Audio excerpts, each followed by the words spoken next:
तो इस प्रकार हम रीतिकाल के यानी जो श्रृंगार वर्णन है रीतिकाल का प्रमुख था, जिसमें संयोग श्रृंगार और वियोग श्रृंगार का हम उदाहरण देखते हैं कि वियोग श्रृंगार को कवियों ने किस रूप में सामने लिखे। उदाहरण देखिए,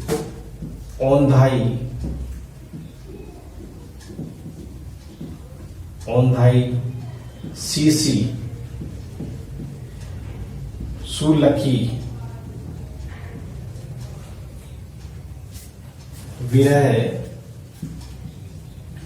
विरह बरनी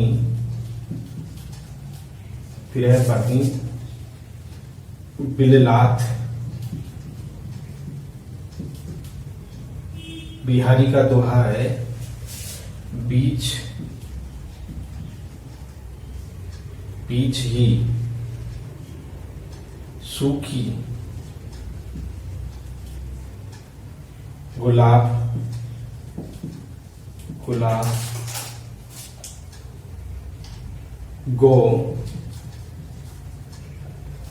गो चीटो छुई ने कात यानी शरीर, यानी नायिका के ऊपर चित्र की शिशु या गुलाल को डाल दिया जाता है, फिर भी वह तो यहाँ पर जो वियोग श्रृंगार का है वो वर्णन किया है अतिशोक्तिपूर्ण रूप से, बहुत बड़ा चढ़ा करके उसका वर्णन कर दिया है। तो ये उदाहरण इसका है। इस प्रकार कवि बिहारी ने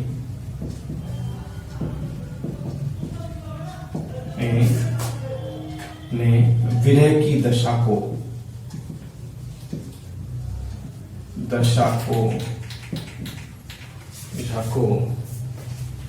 मार्मिकता के स्थान पर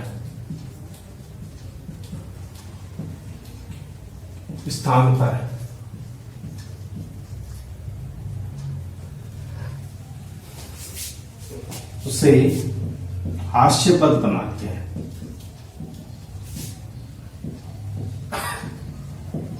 बना दिया है, यानी ये एक मजाक बन गई है। दर्द को कभी मजाक नहीं बनाया जा सकता। तो ये उदाहरण है। अब हम लेते अलंकारों की प्रधानता, दूसरी विशेषता। रीतिकाल की दूसरी विशेषता है अलंकारों की प्रधानता।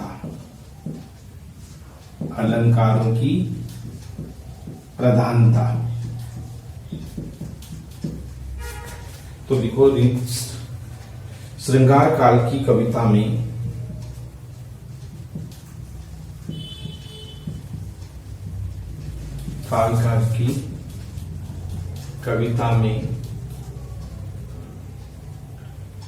अलंकारों का विशेष महत्व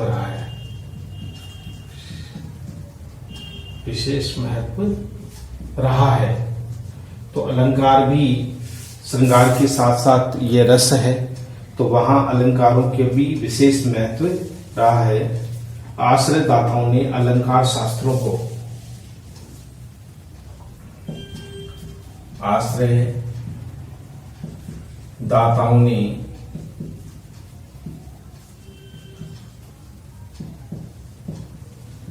अलंकार को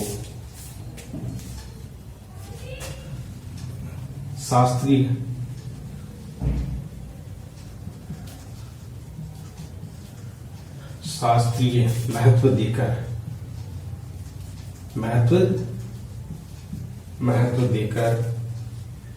कवियों में प्रतिस्पर्धा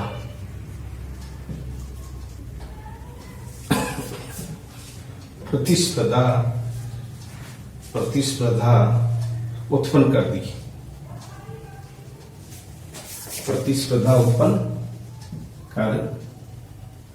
कर दी। तो कहने का तात्पर्य है कि प्रतिस्पर्धा अलंकार शास्त्र के ज्ञान के बिना, अलंकार शास्त्र के ज्ञान के बिना अलंकार शास्त्र के ज्ञान के बिना उस समय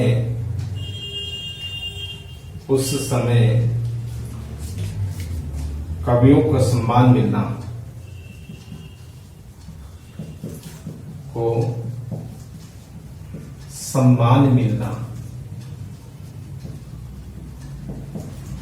कठिन था, यानी मुश्किल था। इस युग के कवियों ने मूल रूप से यमक, श्लेष, प्रेक्षा, उपमा, रूपक, अनुप्रास,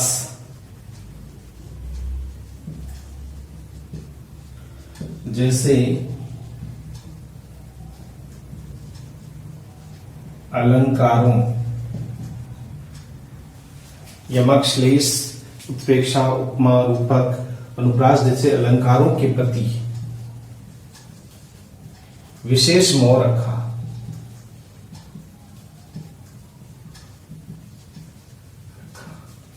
कवि केशव दास ने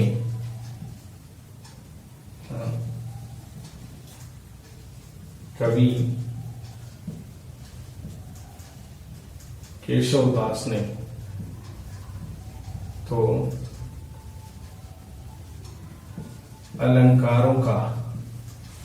कवि केशवदास ने तो अलंकारों का वर्णन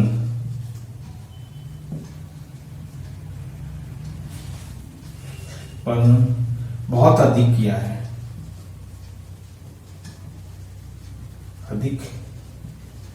किया है, जिससे कविता में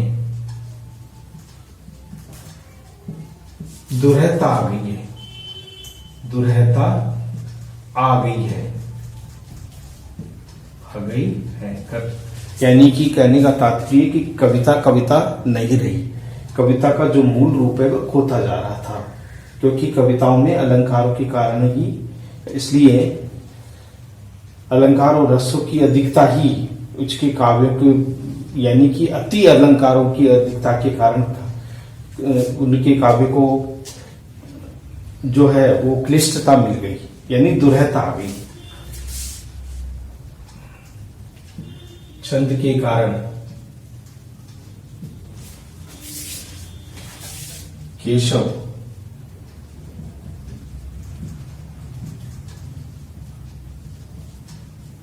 कठिन काव्य के प्रेत के रूप में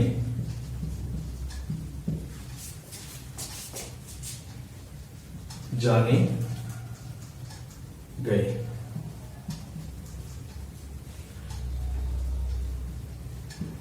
अलंकारों ने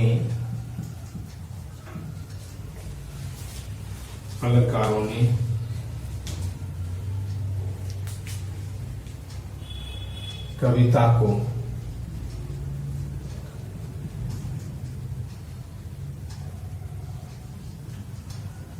सुंदर बनाने के स्थान पर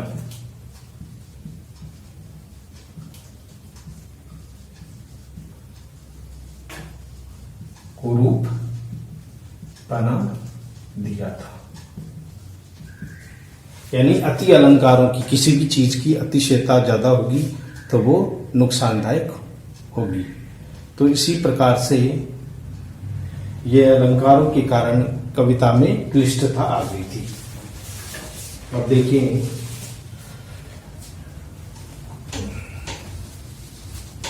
इसका अलंकारों का एक उदाहरण देखिए।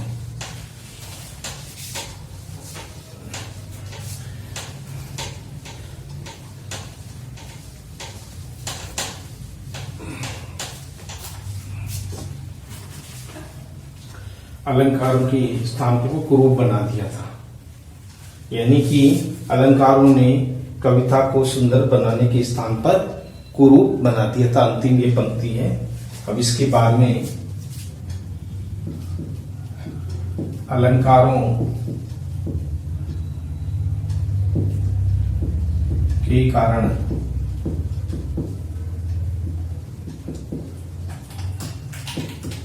कवियों ने रीति काल में अपनी विशेष पहचान बनाई।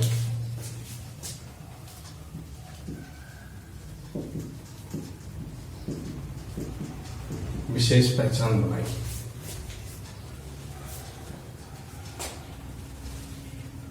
तो इसी प्रकार से जो अलंकार है, उन अलंकारों ने जैसे बिहार अलंकार के कारण बहुत अधिक क्लिष्टता आ गई थी काव्य में, और यही अलंकार कवियों का जो मूल रूप था वो खो रहा था, क्योंकि उसमें वास्तविकता नहीं आ रही थी। काव्य में दुरूहता उत्पन्न हो रही थी। जिसमें उदाहरण हम केशवदास का ले सकते हैं कि केशवदास ने अलंकारों का जिस तरह से वर्णन किया है अतिशयोक्तिपूर्ण रूप से, इसका ये प्रभाव रहा कि वो धीरे धीरे जो कविता है वो कुरूप हो गई। यानी कि जो मूल रूप है कविता ने वो खो दिया। तो हर चीज में कविता में श्रृंगार की, इसका उदाहरण देखिए। उदाहरण है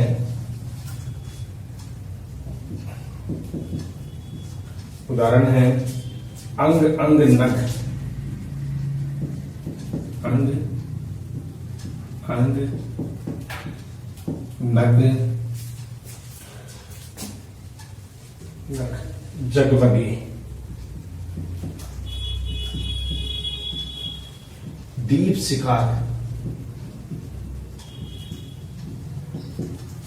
शिखा सीधे,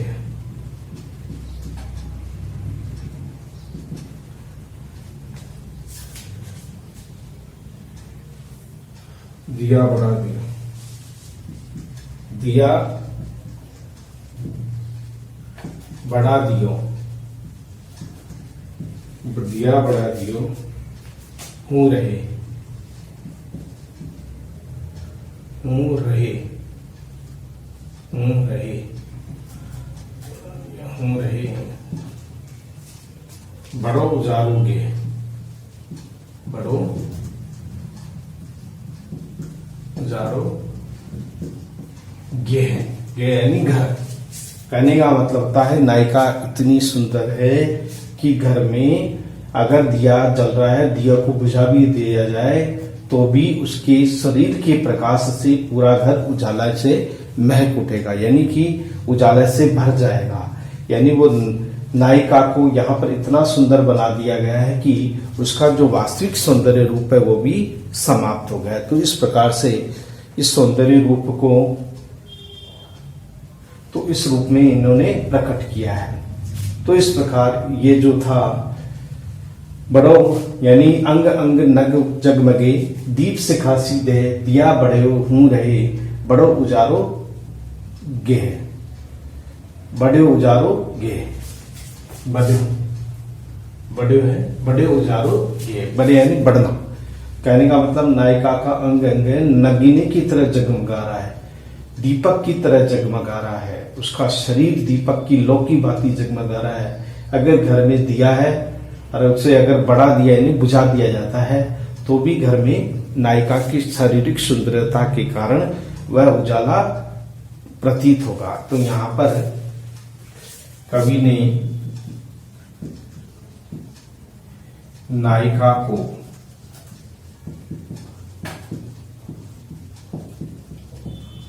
सौंदर्य से युक्त मानते हुए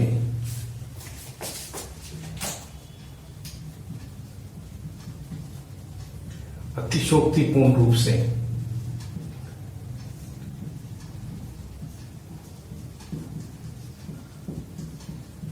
सौंदर्य का अतिशयोक्तिपूर्ण रूप से सौंदर्य का बखान किया गया है।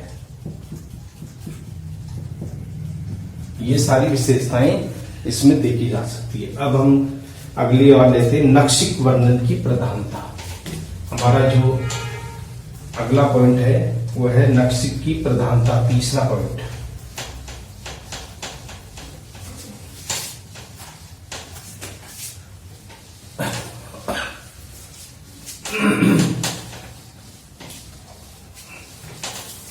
नक्शिक में देखिए, रीतिकाल के सभी कवियों ने नायिका के सौंदर्य में नक्शिक यानी नाखून, पैर के नाखून से लेकर के चोटी तक के संपूर्ण सौंदर्य का यानी अंग प्रत्यंग के संपूर्ण सौंदर्य का मनो आकर्षक चित्रण काव्य में किया है।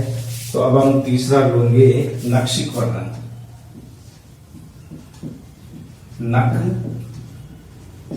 नक्शिक वर्णन ये भी रीतिकालीन काव्य की विशेषताएं हैं।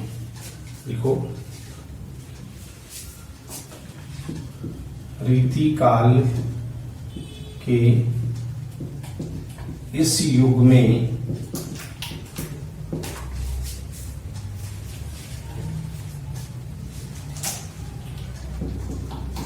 नायिका के अंग प्रत्यंग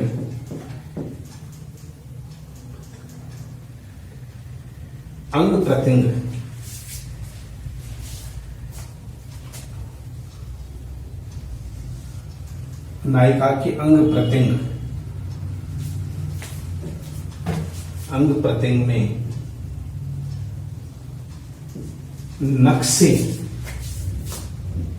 नक्शे लेकर शिख तक संपूर्ण शारीरिक सौंदर्य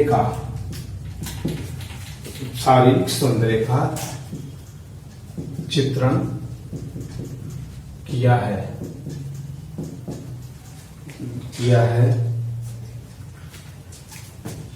कवियों ने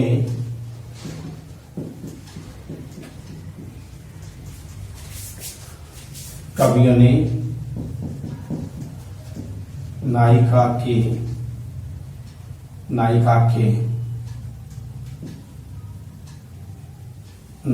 के नेत्र, मुंह,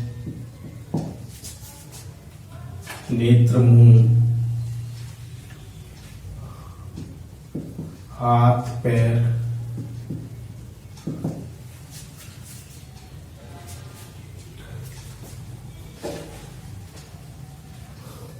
नाक, कान, सभी अंगों पर कविता की रचना की है। यानी चाहे नायिका के नेत्र है, मुंह है, हाथ, पैर, नाक, कान, सभी अंगों पर कविता की रचना की है।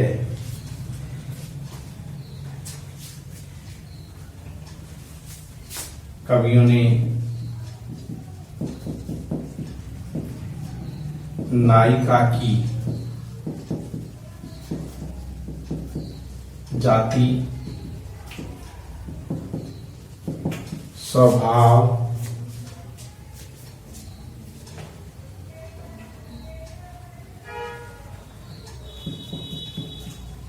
नायिका की बोलने, चलने आदि सभी पर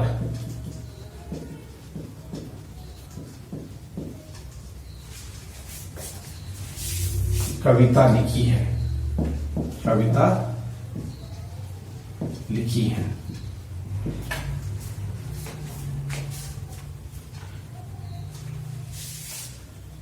कवि देव ने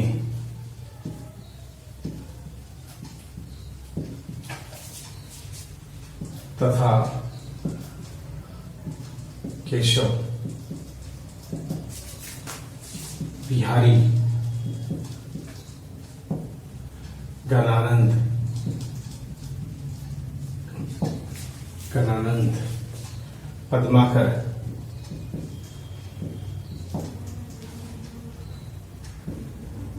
पद्माकर और आलम, इन सभी कवियों ने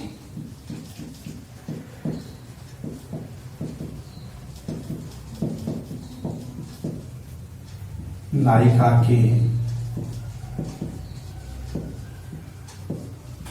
नक्शिक का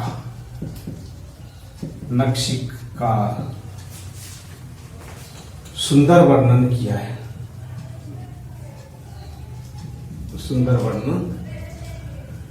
है, यानी कि रीतिकाल के इस युग में नायिका के अंग प्रत्यंग में नक्शिक से लेकर शिख तक, नख से लेकर शिख तक संपूर्ण शारीरिक सौंदर्य का चित्रण किया है।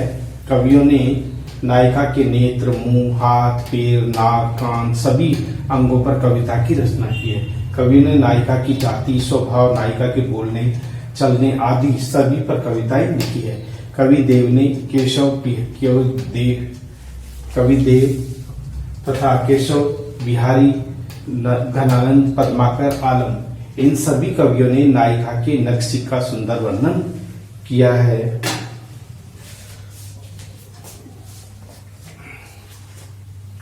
तो इस तरह से ये नायिका के अंग प्रत्यंग का एक अद्भुत और अलौकिक सौंदर्य का चित्रण हम इस काव्य में देख सकते हैं। मूल रूप से कवि बिहारी ने इस कविता में देखिए नक्शिक का सुंदर वर्णन किया है। तो इसका उदाहरण देखिए,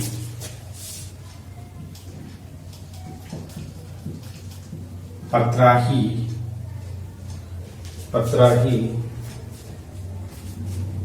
तिथि पाइए,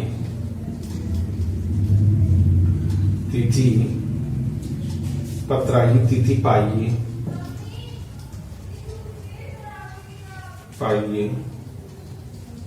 पत्राही तिथि पाइए, वह घर के चौपास, घर के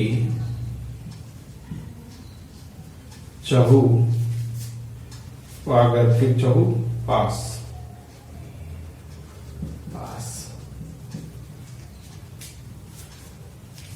नित प्रति पुण्य रहे, नित प्रति पुण्यो ही रहे, नित प्रति पुण्य रहे, आनंद और उजास,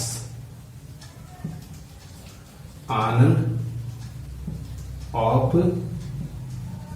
उजास। तो ये बिहारी जी के हैं कि नायिका इतनी सुंदर है कि केवल पत्र यानी कि केवल तिथि पत्रिका होती है जिसमें दिनांक या तारीख का ज्ञान करना पड़ता है, आसपास में केवल पुण्य ही रहती है। पत्रा ही तिथि पाइए, वह घर के चौपास, नित्य प्रति पुण्य ही रहे, आनंद और पूजा से। उसका चेहरा ऐसा है पूर्णिमा की चंद्रमा के समान। लोग वहां हमेशा ही पूर्णिमा रहती है, तो भला आज कौन सा दिन है, इसको देखने के लिए वो पत्रों वो होती है पत्रा, जिसमें तिथि ज्ञान होता है, जिसमें तिथि, समय और वार का बारे में लिखा रहता है, उसको देखकर ही आसपास के लोग तिथि का ज्ञान कर पाते हैं। तो इतनी सुंदर वो नायिका है जिसका वर्णन उन्होंने बड़े ही आकर्षक शब्दों में किया है। तो इस प्रकार ये नक्शिक वर्णन की सौंदर्यता का वर्णन था। अब देखिए, अब जो अगला हमारा पॉइंट है वो है जो बिहारी ने सबसे ज्यादा श्रृंगारिकता पर अपनी कविताएं लिखी है। तो इस प्रकार अब अगला हमारा है मुक्त काव्य की प्रधानता।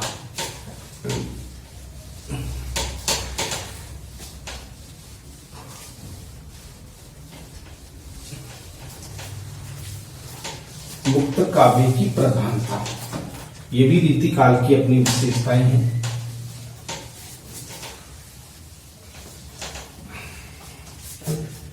ये चौथा पॉइंट है, मुक्तक काव्य की प्रधानता, यानी रीति काव्य में, यानी रीति मुक्तक का मतलब होता है जिन्होंने स्वतंत्र रूप से अपनी कविताओं का विधान किया है, अपनी कविताएं लिखी है मूल रूप से स्वच्छंद रूप में, वो मुक्तक काव्य, जैसे ज्ञानानंद, बोधा, ठाकुर, आलम, द्विजदेव, ये सभी मुक्त काव्य के प्रमुख कवि माने जाते हैं, प्रमुख कवि कहे जाते हैं। तो मुक्तक काव्य की प्रधानता भी रीति काव्य की अपनी विशेषता। रीति काव्य में स्वच्छंद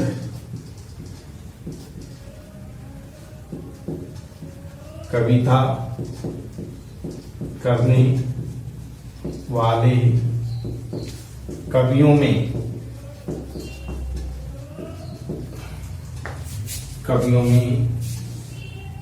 ज्ञानानंद,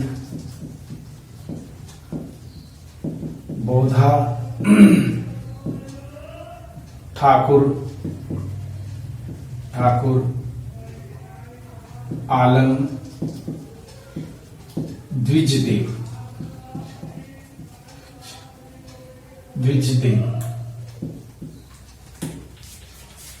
आलम, ठाकुर, ज्ञानानंद आदि द्विजदेव माने जाते हैं।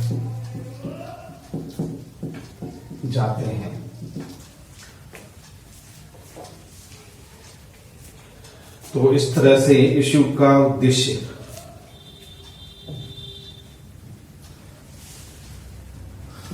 इस युग के कवियों का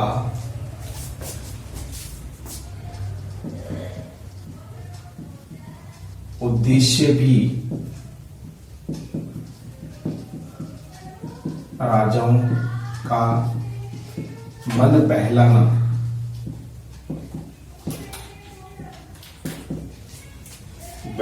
था।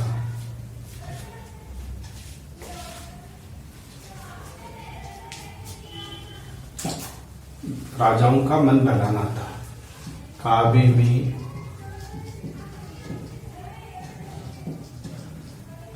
चमत्कार शैली प्रमुख रही है।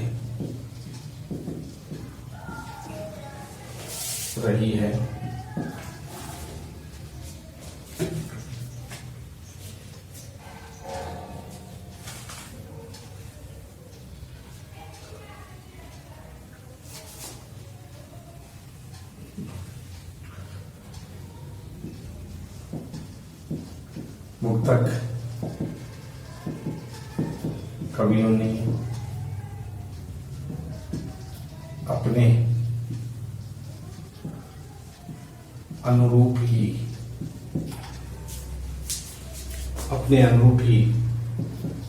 काव्य की रचना करने में अधिक रुचि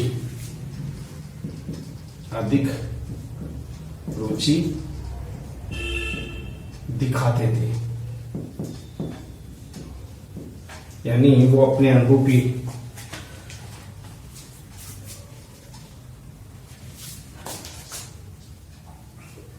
रुचि दिखाते थे। इस युग के कवियों ने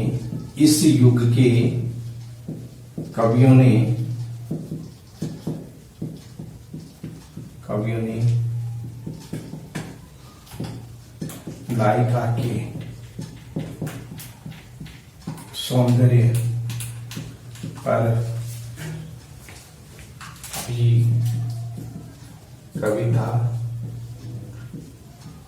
लिखी है।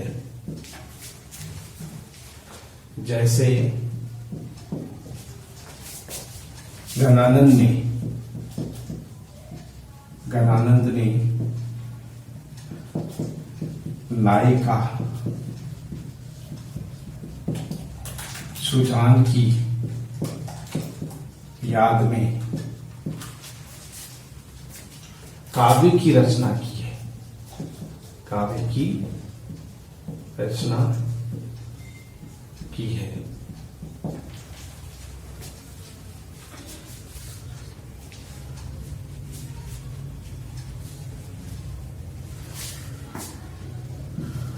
इस युग के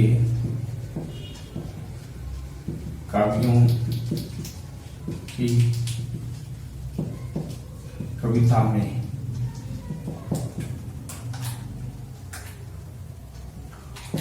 आध्यात्मिक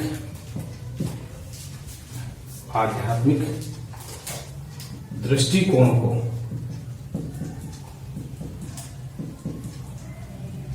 देखा जा सकता है, यानी आध्यात्मिक दृष्टिकोण को, यानी अंतर्मन की वो बात को स्वीकार करते थे, मानते थे। इसलिए इस युग के कवियों में, कविता में आध्यात्मिक दृष्टिकोण को देखा जा सकता है। युग, यह युग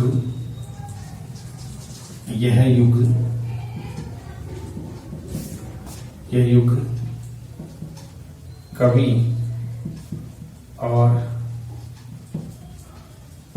आचार्य बनने का सुनहरा युग था, किंतु इन कवियों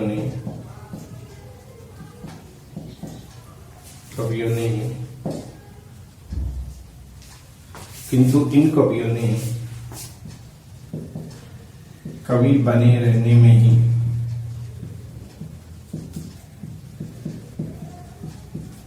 अपना भला माना है।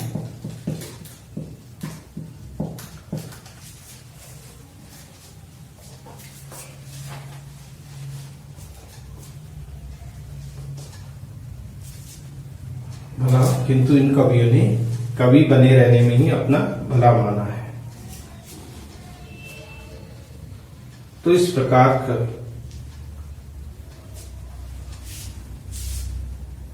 तो कवि ने अनेक प्रकार से ये कविताएं रच की हैं। इसमें देखिए, इसमें ये बताया कि इस युग के कवियों ने रीति स्वच्छंद काव्य धारा करने वाले कवियों में घनानंद, बोधा, ठाकुर, आलम, द्विजदेव माने जाते हैं।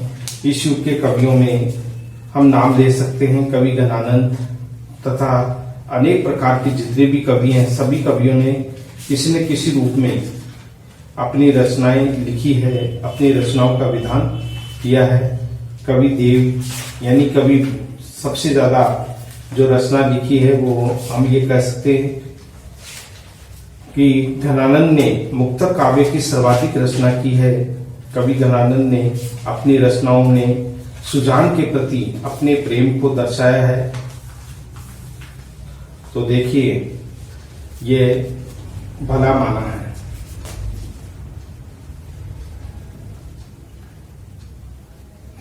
इसका उदाहरण हम देख सकते हैं। उदाहरण है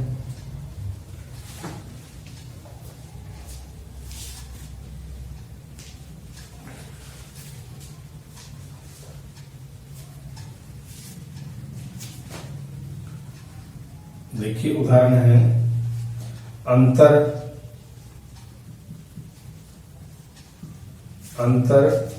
उद्वेग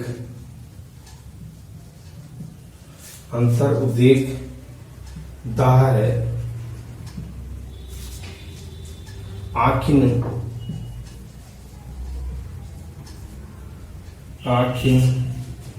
प्रवाह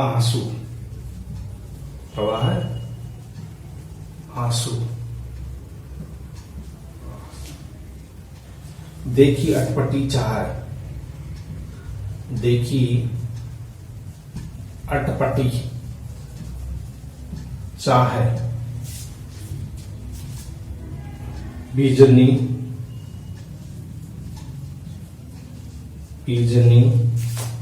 दहीन है।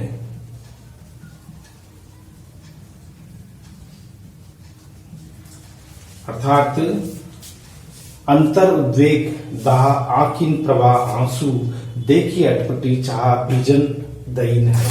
यानी शरीर है, आंखों की स्थिति के बारे में कि किस तरह से नायिका या नायक विरह वेदना में ग्रसित होकर के दिन रात आंसू गिराता रहता है। ये अजीब अटपटी जो चाह है बीजने की, शरीर जलता रहता है लेकिन वह कभी शांत नहीं होता, हमेशा प्रज्वलित रहता है। यानी विरह की अग्नि कभी, ये बिहारी या आपके गणानंद का दोहा है, इस गणानंद के पद्यांश में अंतर यानी हृदय की उद्वेग यानी बेचैनी, दा यानी जलन, आंखी प्रवाह आंसू, दिन रात हृदय की विरह वेदना के कारण आंखों से आंसू गिरते रहते हैं। देखी अटपटी चाह, ये प्रेम की अटपटी चाह है, एक लगाव की अटपटी चाह है। बीजन दहीन थी, यानी पूरा शरीर जो है उन आंसू से बीज गया है।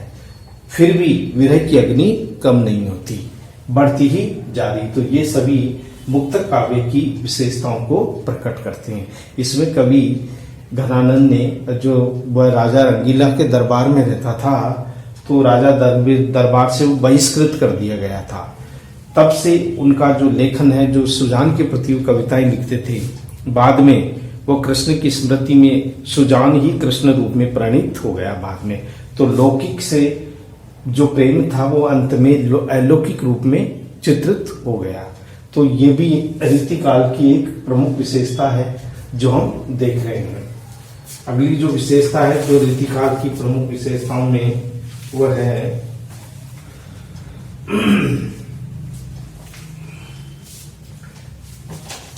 वो विशेष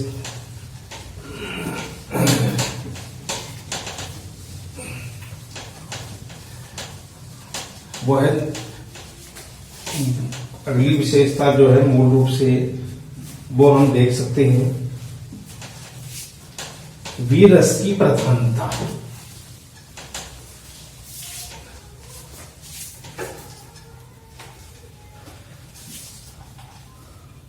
पांचवी, वीर रस की प्रधानता। ये भी विशेषताएं रीतिकाल की हम मान सकते हैं कि रीतिकाल के कवियों ने विरह को भी सर्वाधिक महत्व दिया है। यानी वीर रस में कौन कौन से, वीर रस में भूषण का नाम हम ले सकते हैं जिन्होंने वीर रस के ऊपर अपनी कविताएं लिखी है। और कवि भूषण ने वीर रस को एक अनूठे रस के रूप में, यानी कि श्रृंगार की अपेक्षा वीर रस में सबसे ज्यादा रुचि दिखाई। शिवाजी की वीरता को उन्होंने दिखाने के लिए, छत्रसाल की वीरता को दिखाने के लिए अपने काव्य में वीर रस को ही सर्वाधिक प्रधानता दी है। तो रीतिकाल की ये भी एक प्रमुख विशेषता है कि केवल श्रृंगार पर ही कविताएं या अलंकारों पर ही कविताएं नहीं लिखी गई, बल्कि वीर रस भी वहां एक कविता का माध्यम था रीतिकाल के उस युग में।